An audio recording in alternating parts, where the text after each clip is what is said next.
In this video, I'm going to show you how to find and use filters on RedNote. So what you're going to do is you're going to click on your plus icon. So we are going to be doing like we're going to make a post. We click on choose from album. And let's say we want to post this picture, this image. We click on next. And as you can see, we want to add a filter. And how do we find filters? When you look at the bottom left, you see filter just next to text. So let's click on filter. And in here, you can see a lot of stock filters that RedNote is offering. As you can see, this 4K filter, which really enhances the quality, as you can see.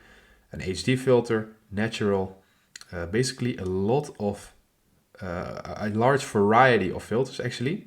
I think it's even more than on TikTok. And you can play a little bit around with what you want. As you can see, you have a lot of options.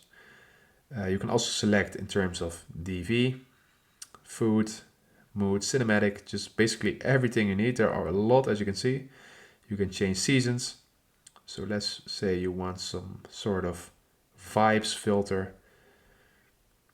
You can basically do everything you want. You can change the intensity of it. Then you click on the check mark. And that's how you find and how you use filters on RedNote. So if this video helped you out, please leave a like and consider subscribing, and then I'll see you in the next one.